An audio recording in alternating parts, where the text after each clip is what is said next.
Right, so we're going to use all the information that we have and we're going to draw it. I've just drawn a random Cartesian plane over here. In your exam, they will give you a Cartesian plane if they expect you to draw a graph, right? So here's my Cartesian plane. I know the x values that we found. I'm going to say that's 2, 4, and 6. So I'm going to say this is 6. I know the one was at 0 and the one was at 6. Okay, I think that's what it was.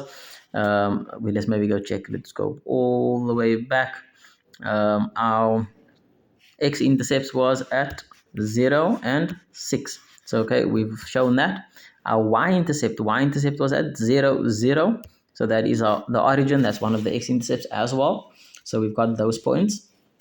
Now let's see our, what do we need next? These are our turning points. So 6 and 0 is the turning point, and 2 and 32. Okay, so let's see here. 2 and 32. So I'm going to count in tens here. Let's make that 10, 20, and 30.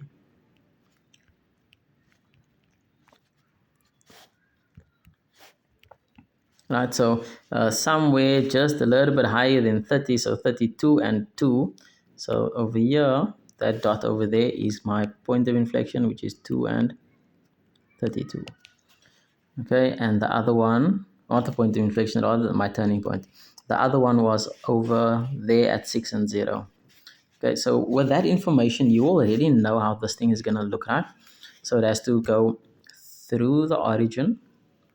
It turns there, turns here, and goes up again. So that's your function. You know that it starts increasing because your a value is positive, right? So with all of our information that we've drawn our graph, we're also going to show our point of inflection, which was at 4. So over here, right? So on that dot there, and we're going to just label it as well. So this is 4, and I think it was 16. Okay, so that's enough for you to get all of your marks on your graph.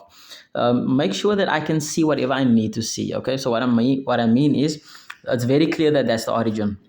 If I don't know, if I can't see from the picture where it's going through, then you write the coordinate there. So for example, here, it wasn't very clear from my picture where that was going through, so I had to put that coordinate over there. This over here, I can definitely see that 6 and 0, so I'm not going to write the coordinate there.